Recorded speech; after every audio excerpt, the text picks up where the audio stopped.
Born in Brooklyn, New York, he was a star. Sadly, his light went out way too soon.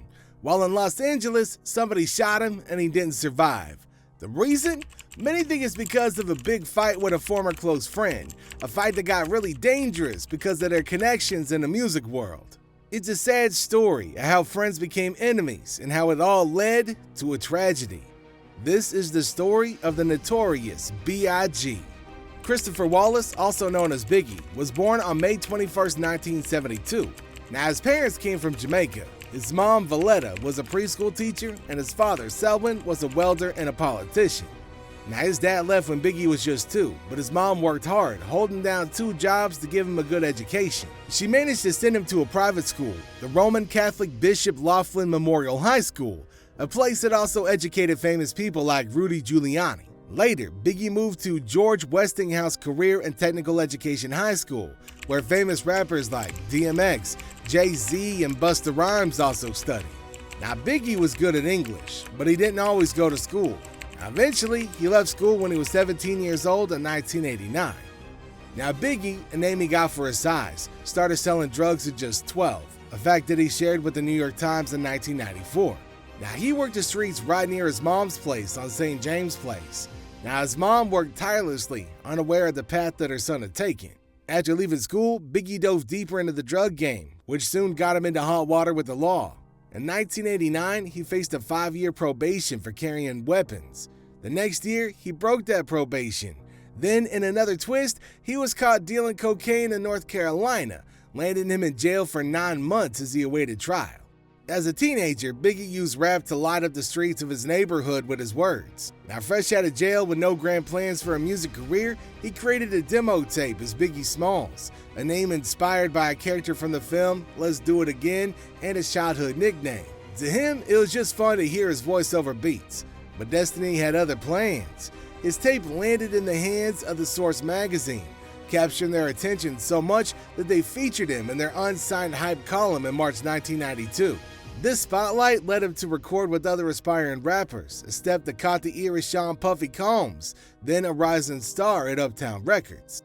Combs, struck by Biggie's talent, offered him a record deal, but a partnership was soon tested as Combs left Uptown Records after a fallout with his boss. Now undeterred, Combs founded Bad Boy Records. In mid-1992, Biggie was on board, ready to carve his path in the music world. Before Biggie could make his official debut with Bad Boy Records, Uptown Records took a moment to spotlight his early work, releasing music that he'd recorded while briefly with them. Now, among those was a remix to Mary J. Blige's Real Love in August of 1992, which featured a guest verse from the Notorious B.I.G., a new name he adopted following a lawsuit, though he remained widely beloved as Biggie. Then, in June 1993, Uptown showcased Biggie's burgeoning solo talent by releasing Party Bullshit, marking his first single as a solo artist. Now, the same year that Biggie began shaping his debut album, Biggie Smalls met Tupac for the first time at a party thrown by an LA drug dealer. Now, Tupac, already a star, generously gifted Biggie a bottle of Hennessy. Now, they bonded, with Tupac mentioning Biggie, who even considered Tupac as his manager. But Tupac advised him to stick with Puff, ensuring him of his potential stardom under Combs' guidance. Now, Biggie faced some financial worries after becoming a father to his daughter, Tiana, in August, reportedly returning to drug dealing until Combs intervened to stop him.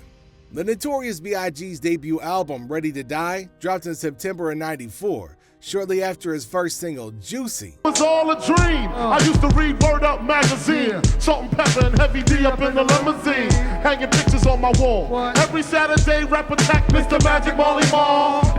Now, I quickly achieved gold status, then doubled to platinum the next year, eventually hitting quadruple platinum. Now, his marriage to Faith Evans, a Bad Boy label mate, followed their meeting at a photo shoot in August of 1994. Evans featured on One More Chance. First things first, I pop freaks, all the honeys, dummies, Playboy bunnies, those wanting money. Those the ones I like because they don't get Nathan but penetration. The album's 4th single, which reached number 2 on the Billboard Hot 100 chart and went platinum. And the Soul Train Music Award goes to Notorious B.I.G. Now, their union brought forth the son Christopher C.J. Wallace Jr. on October 29, 1996, further intertwining their lives through music, love, and legacy.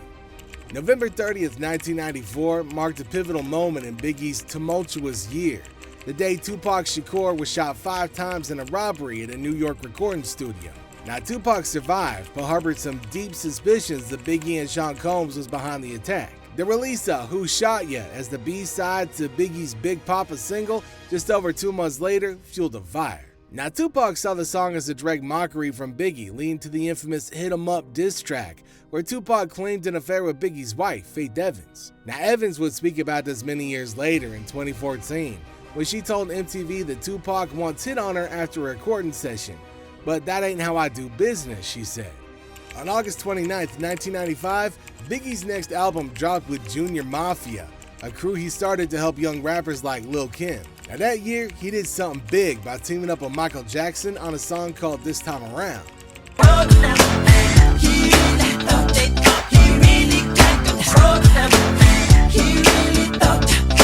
Now there's a story that Biggie, along with Lil Cease, got called to the studio to record with Jackson, but Biggie kept Cease away because he didn't want him around kids. Also in 1995, Biggie showed his skills on R. Kelly's album, singing on a track called You to Be Happy. By the end of that year, Biggie was the top-selling male artist, not just in hip-hop, but in pop and R&B too, according to Billboard charts. This was a huge moment for him and for his music. Biggie got to work on his second album in September of '95, but trouble wasn't too far behind. In March of '96, he found himself in hot water after chasing down 2 people looking for autographs with a baseball bat in Manhattan, threatening to harm him. Now, he ended up with a sentence of 100 hours of community service for that. Just a few months later, things got even more serious when police raided his New Jersey home and found 50 grams of marijuana and 4 automatic weapons. Then, during the summer, he faced charges for beating and robbing a friend of a concert promoter at a nightclub in New Jersey.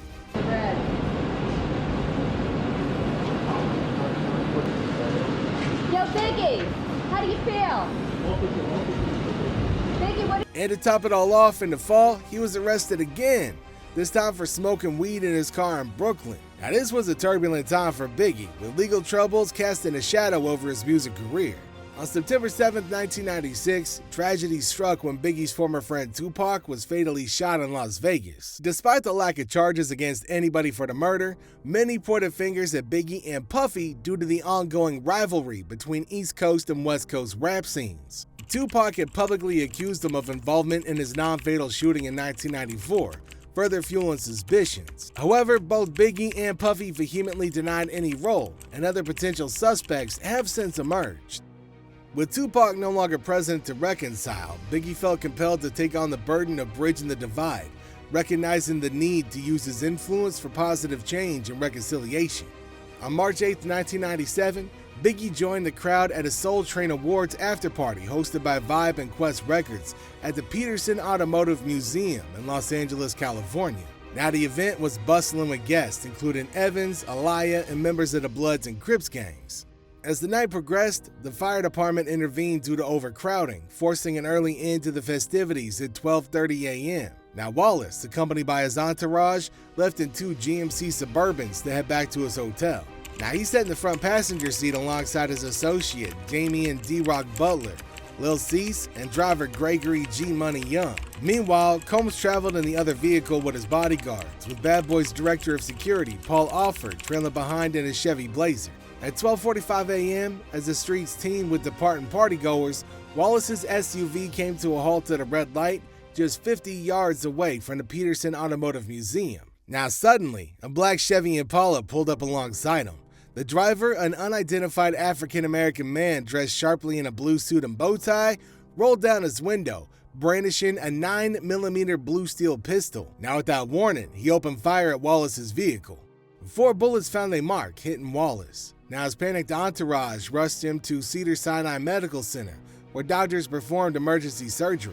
Tragically, despite their best efforts, Wallace succumbed to his injuries and was pronounced dead at 1:15 a.m., just 30 minutes after the attack.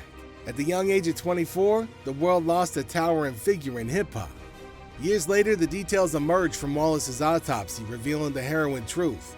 Only the final shot proved fatal, piercing through his right hip and tearing through his colon, liver, heart, and left lung before coming to a rest in his left shoulder. On March 8, 1997, Biggie's loved ones gathered at the Frankie Campbell Funeral Chapel in Manhattan for his memorial service. Among the 350 guests were the influential figures in the music industry, including Lil' Kim, Mary J. Blige, Queen Latifah, Run DMC, Busta Rhymes, Foxy Brown, and a lot more. Inside the chapel, Biggie lay in an open mahogany casket, dressed in a pristine white suit, a symbol of peace and purity. The somber atmosphere was filled with grief as friends, family, and fans all paid their respects to the fallen icon. Following the service, Biggie's remains were cremated, marking the end of his earthly journey. If you ever wondered what it takes to become a legend, let me know in the comments below. And don't forget to hit that subscribe button for more fascinating stories. See you next time.